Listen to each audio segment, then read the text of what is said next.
Welcome to Storyforge Live. My name is Barry Chandler. I'm here with Hayley Boning. We are the co-founders of Storyforge, and we have spent the last 6 years helping businesses be more meaningful, be more relevant, and ultimately more impactful to the people that they serve, so that they are loved, they're preferred, and they're chosen, irrespective of the economy or the competition that's out there. So we know that the world has changed, and therefore so must we as business leaders and as businesses. And we know that expectations of customers and employees have shifted, and we need to understand what it is we need to do as business leaders to connect in a meaningful way to those that we serve, so that we can achieve our vision and achieve the goals, those lofty, ambitious goals that we've set for our business. So we're here every Wednesday and Friday at 11 a.m. Eastern. We're here to help business leaders think through the challenges that are facing them in these uncertain times, and to make a plan for moving from where we are today to where they want to be. So this is a good it's a good opportunity for Hayley and I to connect face to face as well. We use this as our excuse to see each other, and then also hopefully see others who like to join us as well for the conversation. So here we are, yes. Another day. Why don't I talk a little bit about how this works? For those of you, this is your first Storyforge Live office hours. We're here every Wednesday and every Friday at 11 a.m. Eastern Time, 9 a.m. Pacific. And we share our insights. We talk about conversations that we've been having with other business leaders, with other clients, with some of our clients and some of our colleagues out there in the industry throughout the week. We take your questions. So you can ask us questions in a few different ways. There's a live stream chat box there. You can put your questions in live and we'll answer them. If you'd like to, you can also send us an email at purpose@storyforge.co. You can send those emails throughout the entire week as things occur to you, as you have questions, things you want to hear us talk about. Send us an email at purpose@storyforge.co. And feel free to engage, comment, ask questions throughout this conversation in the chat boxes on the right-hand side of your screen. So we'll share our insights, we'll answer questions, and at any time, if there's something you want to talk about for your business, if you're a CEO, you're a founder, you're an entrepreneur, you're struggling with some of these same questions for your business right now, you can go to our website at storyforge.co. You can schedule a call with me, schedule a call with Barry, schedule a call with both of us. If we can help you privately to think through some of the challenges that you're facing and answer some of the questions you have today, we're happy to do that. So today we thought we'd talk about 3 things that we have been talking about with other clients and other business leaders this week. So we're getting a lot of questions about what are the things that we as business leaders need to consider when we're facing really very, very new decisions, unprecedented challenges, and this shifting set of expectations, both from customers and from employees. So what are those things that we need to consider? We also thought we would talk a little bit about a major topic of conversation these days, which is what and how should we communicate both internally and externally during these really uncertain times. And then finally, how do we navigate the myriad decisions that we have to make every day in our business? What should we use as filters for our thinking to ensure that we're both meeting short-term needs and keeping in line with our long-term goals? So those were 3 topics of conversation that have come up a lot for us in the last week, in the last couple of days, and we thought we might talk a little bit about them with you today. So Barry, when you think about the decisions that a lot of our businesses are being asked to make, all these new decisions, these unprecedented changes. A lot of businesses may have had a way of thinking about decision making before that's just not working right now, with these shifting expectations that we're seeing both from customers and from employees. What are some of the things that you think business leaders, business owners, CEOs, entrepreneurs should be considering when facing these decisions today?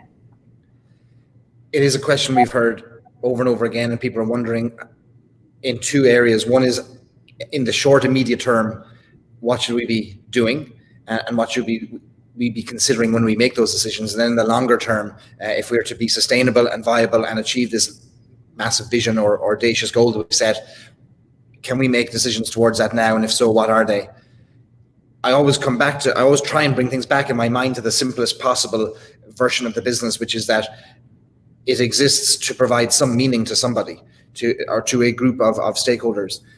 And the business, when it has been at its best day, when it has generated the sales and it has met the needs of those that it served internally and externally, it has been meaningful. It has mattered more than competitors, or it has achieved a place in the hearts of those that it has served beyond just selling a thing. Now we're in this entirely new set of circumstances and a new world where that has never been more important.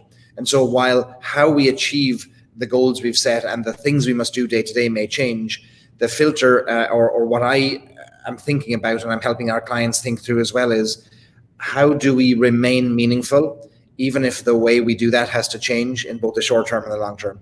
So do we know now what has changed for those that we serve? Do we know what messages they're getting on a day-to-day basis? Do we know what demands are on our employees or demands are on our customers that weren't there before? Do we understand how their own expectations and their own very basic needs perhaps have shifted? Therefore, what must we do in a different way to not just serve our business, but serve those that we serve, with the understanding and the hope that if we meet the needs of those we serve, then they'll meet our needs, if that's financially, etc. So I'm trying to, I know we've had this conversation a lot, we're trying to balance this immediate need for survival with the realization that we survive by meeting the needs of those that we serve. And if that's not a filter for our thinking early on, we may be making decisions that are at the expense of one or more of our stakeholder groups, which is not going to lead to that long-term viability that we're looking for. Yeah, that's an interesting point. It can be hard, I think, to recognize when we need to change our thinking, what in our thinking needs to change and what in our thinking shouldn't change.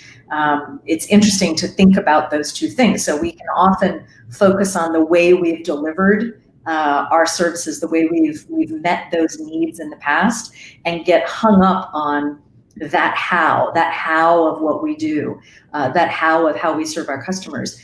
And especially now, that might be completely out of line with what our customers' needs are and how those needs have changed with everything going on. So this idea of listening to our customers or trying to achieve some level of customer intimacy is more important than it ever has been, isn't it? It really is. And I think this decision-making process is no different than if we take just one area of the business, like marketing. Over the past few years, we've had access in the marketing side of things to more and more channels to be able to share a message. Now, historically, we didn't have all of these channels, so we did things other ways. We took advantage of the resources, the avenues, the channels that we had at the time. New channels arrived, we weighed them up, and we decided, yes, these are also viable channels that are going to help us connect to our audience. If we took away Facebook and YouTube and Twitter and Instagram in the morning, I don't think businesses would stop operating. They'd find new ways to get and connect with their customer. It's no different when we're making decisions in every area of the business. The needs of our customers have changed, just like the channels we use might hypothetically change, but the needs of our customers, the needs of our audience have shifted dramatically. And if we don't have a deep understanding of what those needs are, it's very difficult for us to propose a solution or for us to propose a methodology or a way for us to meet their needs. So we are seeing those customers that have had a deep, meaningful relationship or intimacy with their customers historically are able to make decisions quickly because they understand their customers. So how quickly can we get a deeper understanding of the challenges that they face today, and what might they need to overcome those challenges, so that we can go back to our toolkit and our resources and look at what we have available, not necessarily the services we've historically provided, but rather, here is the bandwidth, the resources, the time, the skills that we have that we can now apply to meeting those needs. Yeah. So I think that if we're only looking at how do we get more people to buy our thing or to hire us today in light of this new world, I think we're maybe asking the wrong question. I'd rather frame it as, now what do our people need, and in what way can we meet those needs? Yeah. I got an interesting survey yesterday from Food and Wine magazine. So I'm a big lover of food, and I cook a lot, and clearly I'm cooking a lot more than I ever have. And the survey was really interesting. because it was clearly a marketing survey. Clearly they were interested in what I'm buying now and how I'm thinking about things differently. But it asked me about things like, do I have a home office? And am I considering renovating that home office right now? Am I considering upgrading my kitchen this year? Are there any appliances that I'm going to buy? So clearly they're noticing that there's something about their customer who might have been coming to them for travel ideas. What fancy new restaurants should they be checking out? Who's the top 100 chefs this year? And everyone has turned inward. And they clearly are trying to poke and prod to understand a little bit more about their customers and where their needs are that relate to what Food and Wine does and what their vision is for the world. But it struck me as so tactical. It struck me as questions that were so very specific that I answered those questions. But if they had spent time to actually talk with me and dig down a little deeper behind what my questions are, what would they have found? So I'm also interested in maybe your perspective, Barry, on that mix between trying to understand those needs and those wants and those beliefs and how those might have changed, and that rush to tactics. Right. Yeah. It's a great point.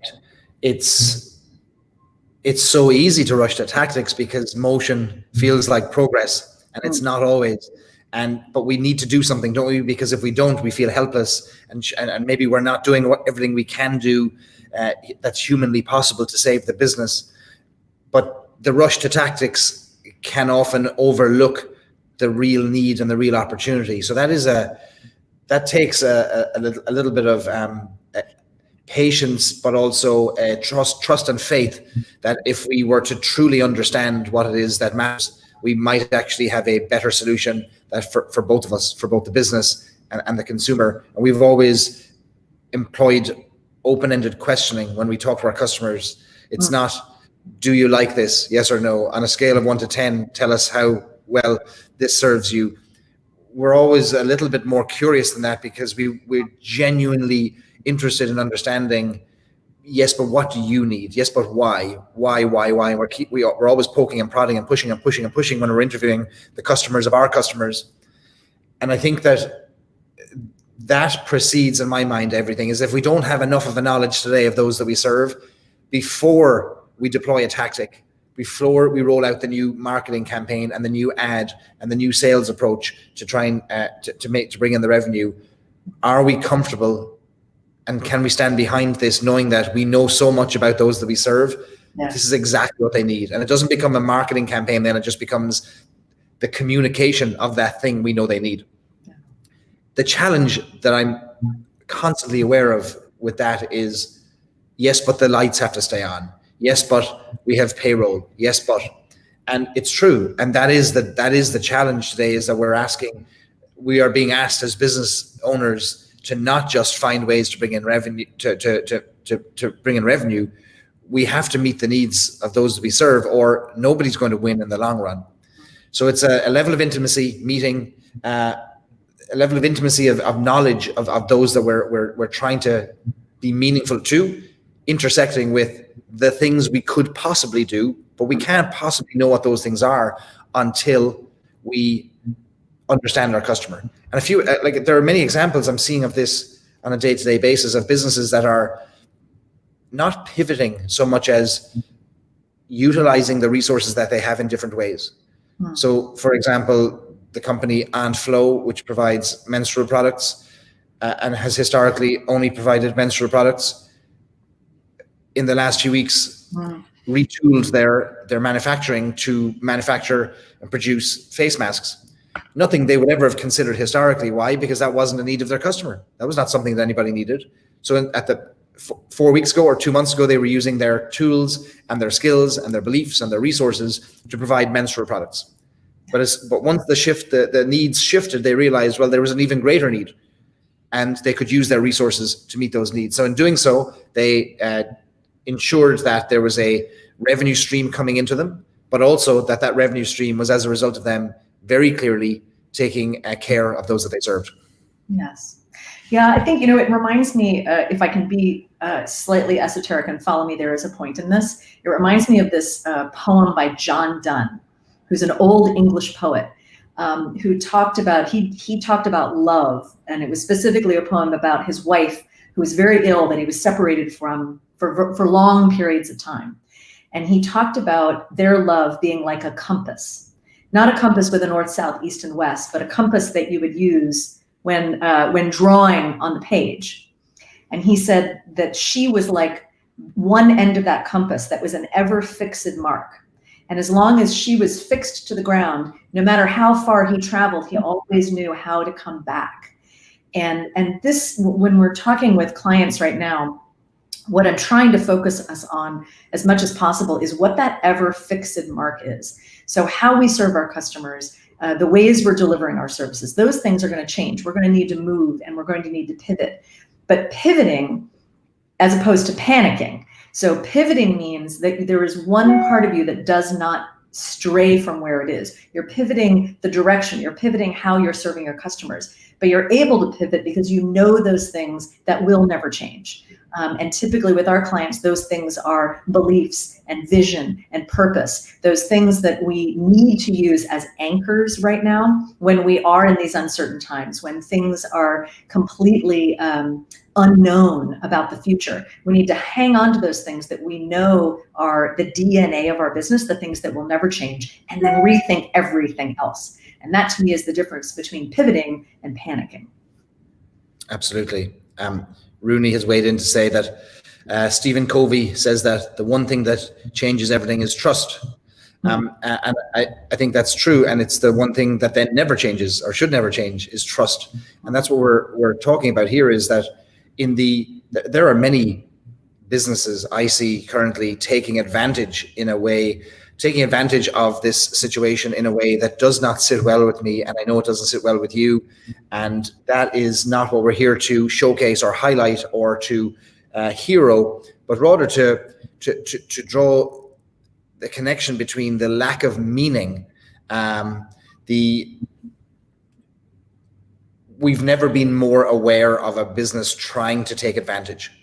So if we haven't developed a deep knowledge and understanding of those that we serve, we can never share messaging or communications that connect in a way that prove that we know and we get them and we're here for you.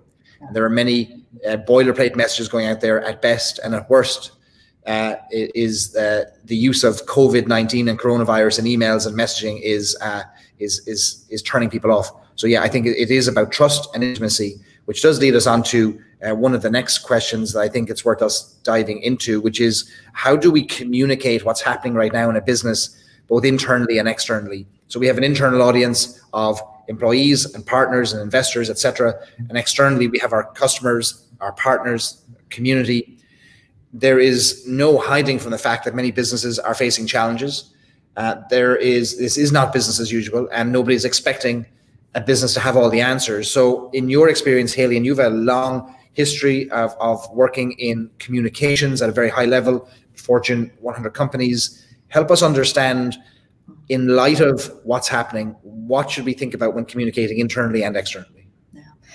Well, I think internally first, especially in a time of crisis, I think we need to think about the core of our stakeholder groups. If we think about our stakeholder map as a series of concentric circles, when we communicate, especially in times of crisis, we need to think about the core of that circle first. So think about your staff and employees.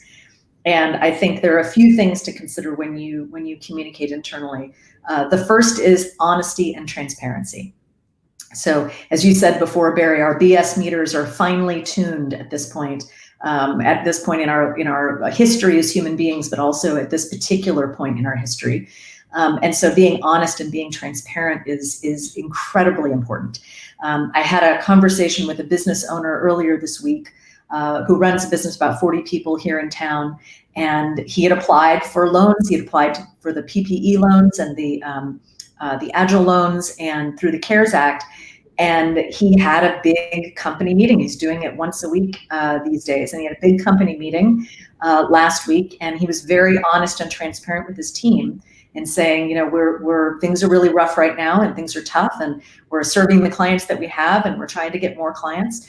And we've applied for these loans, and if we get them, I think that's really going to help us get through the next couple of months. And if we don't, we're going to have to make some changes, and they may be difficult, and they may include us having to furlough staff and think differently about our team. And he had already established this openness and transparency in his communications prior. So it really helped his team think through what these possibilities might be. Now, the good news, the end of the story, is the next day he learned that they actually had received that, and he was able to share that information with his team, and it ended in a good place. But I think that honesty and that transparency about where you are internally is critical. I think the second thing, and we've talked about this a little this week, is authenticity. Making sure that your messages and your communications, your marketing is really authentic to who you are. You're not trying to put on airs. You're not trying to gloss over what's happening in the world, but you're really being authentic to who you are and what you stand for, and who you always have been through this. So I think those are two very important things: honesty, transparency, and authenticity. And no matter how bad the news is or how good the news is, people appreciate that honesty and that truth, because then we're all in it together, aren't we? And not just looking to see, well, is that really the case? What are you hiding from me? Yes. Yeah. So if anybody has any questions, please feel free to pop them into the chat. We'd love to answer any questions you have. And again, if you have questions that you'd like to send between our broadcasts that we do every Wednesday and every Friday, you can add those, or you can send those to us directly by emailing purpose@storyforge.co, or you can visit our own website, storyforge.co, and you can schedule a call with us, and we'll help think through a plan for you that you can then go away and implement in your own business. So there is another question that I thought we should consider, and that is the question of navigating, well, what is it that we should use as business leaders as a filter for our thinking? So we know that we have short-term needs, we have long-term needs. We know that we're using meaning as one of our filters. Are there additional filters that we should be thinking about that everyone in the organization could use when they make decisions, knowing that as leaders, we may not be able to make every decision across the organization? Yeah, there are a few, I think, that come to mind for me. You mentioned the meaning. Meaning is one of those. What is the real meaning and the value that we've created and that we do create for our stakeholders, and making sure that we keep that top of mind, that we're not deviating from that meaning. I think one of the other things that we need to keep in mind is, what is the thing that we are working toward? What is that vision that we have for the world that we do not see today, that we want to create through our work, through our mission and our purpose and our strategies and everything, and keeping that vision, that long-term vision at the core of our decision making can really help, especially when we're making very difficult decisions. So decisions about that impact people, decisions that impact how and which resources we're going to be investing, and in what and to how much. So understanding that vision, that future that we're trying to create, and having that articulated in a way that everyone in the organization can use that as their end goal. So everyone in the organization can say, how is this getting us closer to the vision? How is this getting us closer to what we're trying to create? And creating that opportunity for people to push back. So that's one thing. The other thing is perhaps a little bit more tactical, but understanding the things that we believe in, the principles that we use as a business to make decisions, things that we would always do or things that we would never do, things that we stand for and things that we stand against. That can help us decide how we are doing things, how we are making those decisions. And it sounds like a lot, but really when you can distill all of that down into a simple filter about who we serve and how we serve them, the value that we create for them, the meaning that we create, how we achieve what we achieve through our beliefs and through our behaviors and through our values, and then that end goal, that thing that we're working toward, it can be liberating. It can liberate us to make very difficult decisions that might have seemed impossible a couple of months ago. And we we've been for the past 6 years focused on trying to find the clarity in the chaos, the clarity in the complexity, the simple in businesses that are, of course, increasingly more difficult, more challenging, more complex, have more layers. And we've worked with businesses that have had thousands of employees spread around the globe. And it's always the success or the clarity has always come from that deep understanding of those that they serve, a deep understanding of the thing that they do better than anybody else, the resources that they have, the skills that they have, and the meeting of beliefs, the meeting of, look, I believe that this is the way the world should look. I believe that this is how we should behave. And we are looking to meet the needs of those who perhaps share our beliefs, who need the things we provide, but it's at the intersection of all those things. So we've been on this constant quest for clarity. This is another wrench that gets thrown into the works, which is this landscape now that has complicated many businesses. Yeah. But the process for getting out of this is no different than the process I think that we've worked on over the past number of years, which is, yes, this is a new set of circumstances. It is not insurmountable. It does seem very complex. So how do we get to the most clear position of who we are, where we're going, and now in light of this, how uniquely are we going to get there?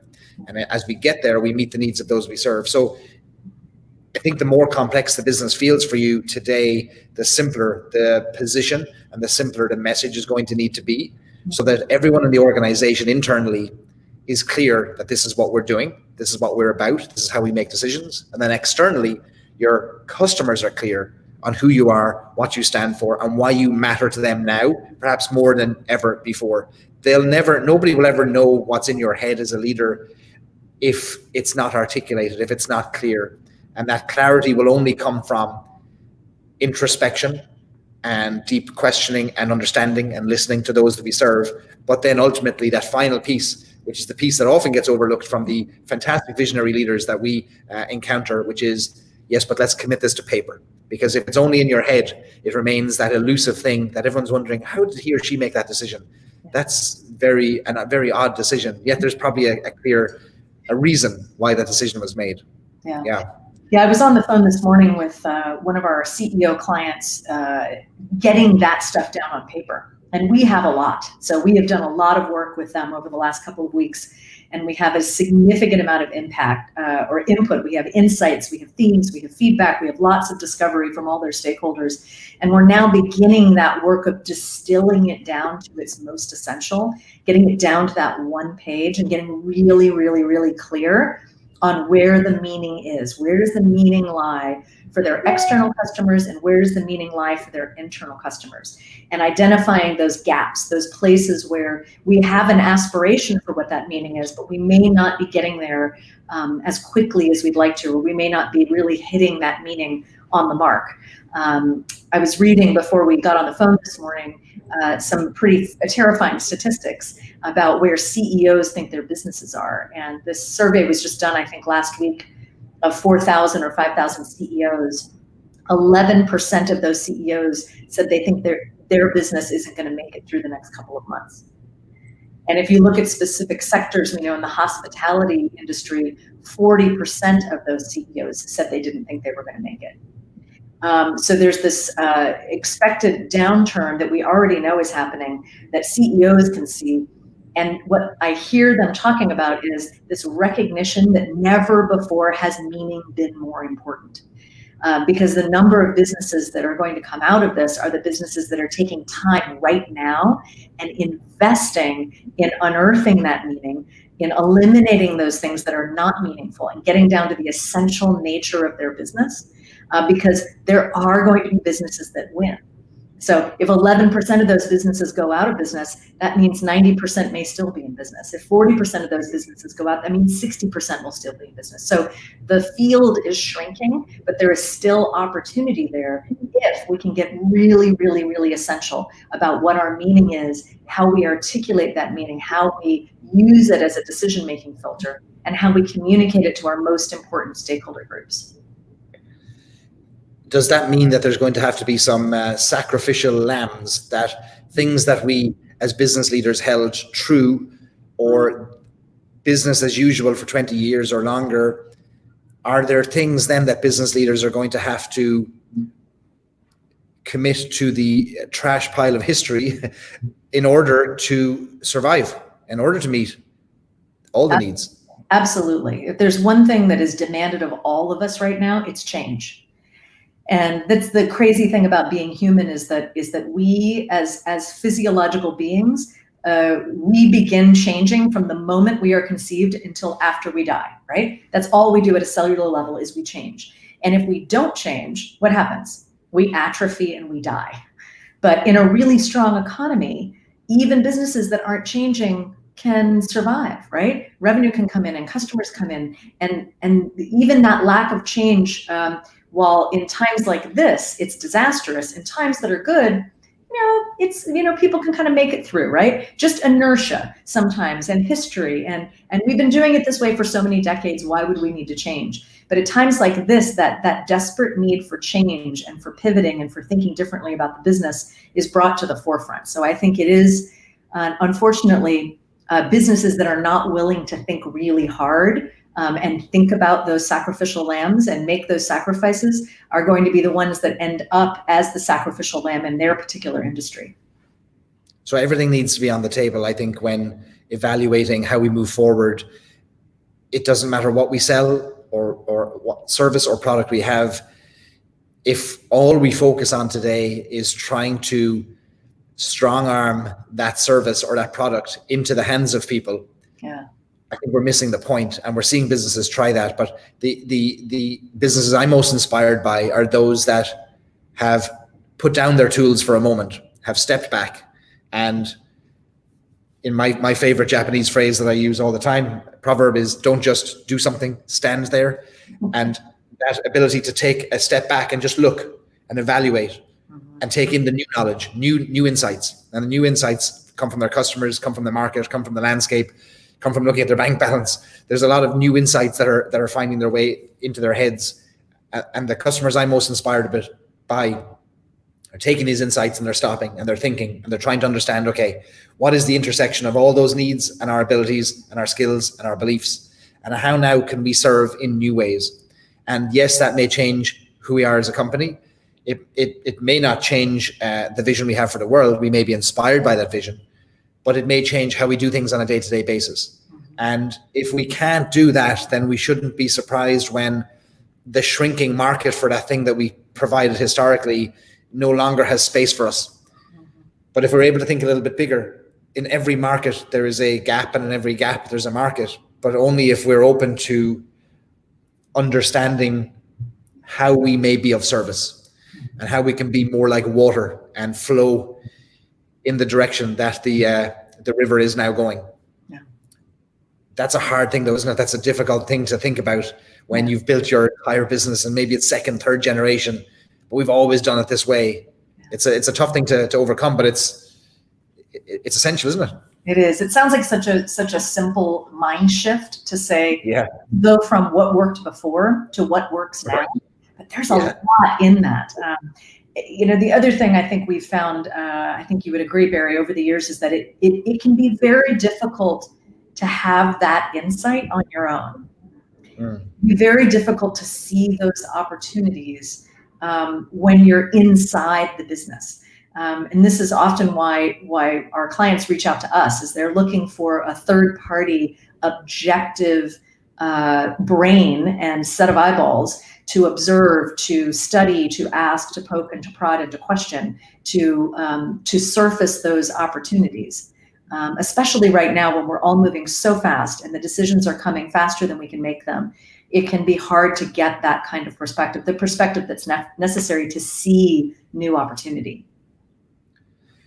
When we've worked with clients, visionary leaders over the past number of years, we've had the conversation ourselves after some of these projects where we have marveled at the leader's ability to recognize when they don't have all the answers and to recognize when they know they need external eyeballs or perspective that they can't get because they're too close to it. And that would be one of the common traits of the leaders that we've worked with historically, is that they don't have all the answers. And that is the best compliment we can possibly pay them, because we've also seen other business leaders who will maintain that they have all the answers. Even as they're nailing the boards over the windows, they will maintain that they have the answers. And there's a vulnerability in not having the answers, and but it creates space for the answers, I think, to appear, and for others to be able to suggest and to recommend and to maybe prompt. And I think that is if we could share one nugget, it would be to remain open to the possibility that even though you are the expert in your field and have been for many years, that expertise may be blinding you to the blindingly obvious solution to the problem you're now facing. And so it's not that we ourselves at Storyforge have the answers, but what we have is a process for extracting the answers from those that you serve in order to meet the needs, in order to understand how to move forward. And we've always maintained that that's not easy, but there are simple steps. And if we don't follow those steps, we may always claim to have the answers, but we may be operating in a shrinking market with a shrinking opportunity. So it is essential now to not have the answers, but to be open to talking to those that might, and those that might have a path and a process. And I think the process that we've followed over the last few years is really a simple process that anybody can follow. And it's as simple as getting that deep understanding of all of your stakeholders, those you serve internally and externally, understanding what they need. And there's a way to do that, of course. And then introspectively looking at the things you stand for as a leader, the vision you have for the world, the things you'd like to change, and getting an understanding of the skills that you and your team bring to the table, the resources that you have. And at the intersection of those two things, we will always find the greatest opportunity. And that might come at when we've aligned on a clear vision, a clear purpose, a clear set of tactics, a clear set of beliefs. But we'll always find that path forward when we know enough about those we serve and we know enough about ourselves. So there's a process to it. And again, if anybody who is listening has questions about how they can apply that process, feel free to put them in the chat, or just schedule a call with us anytime. We're using this time, and I'll put up the email address there to email us. We're using this time now to understand ourselves, how we can best serve. And that is where this idea for this twice weekly live stream came out of, isn't it? It's we coming into this didn't know what our own clients might need the most. So we thought, let's get on a live stream to talk to our clients and talk to business leaders to get an understanding so that we can start to create solutions in light of where we are today. So that vulnerability, that space, I think is essential. Yeah, that amazing combination of humility and curiosity. That's really the key to unlock potential, the key to unlock solutions and opportunity is that humility, that vulnerability, knowing that we don't have all the answers, and then curiosity and a willingness to listen and to learn and observe and have new insights that might change your thinking. Yep, absolutely. Yeah. Well, let me see, are there other questions that we said we would address? I think we have gone through all of our questions. Again, we are here every Wednesday. Let me put up the details on the screen. Every Wednesday and every Friday at 11 a.m. Eastern, 8 a.m. Pacific. Our goal is to help business leaders, founders, find the path from where they are today to where they need to be, so they can align their teams, their marketing, their sales, their product development, their contraction, their expansion, everything they need to do so they can get closer to achieving their vision for the world that they want to see. We don't want anybody to think that there is no way out of this. We don't want people to think that it's all over. There is always a way, and we are using this time to think through the various aspects of our process to create that clarity internally of where we're going and how we intend to get there. So please feel free to reach out anytime and ask us any questions that you have, and we'll do our best to help every Wednesday and every Friday. And then outside of that, you can schedule a call with us at storyforge.co, and we'd love to talk to you. We spent the last 6 years working with amazing visionary leaders and founders that we've learned a lot from. With every engagement that we have with a business, we're able to take those additional learnings forward to the next conversation that we have. So there's no industry or vertical that I don't think we've touched over the past 6 years that we haven't got some insights to be able to provide. So I'd love to have a conversation if it's at all helpful. Hayley, anything to add from your side? No, I think that's it. Well, thanks everybody for joining. We have some regular folks who join us every Wednesday and Friday. So thanks for your support. We love having you along. Thanks for your questions. We are here again every Wednesday, Friday at 11 a.m. And we look forward to seeing you next Wednesday. And in the meantime, stay safe. And we look forward to seeing you on Wednesday morning at 11 a.m. Eastern. Thanks for joining us.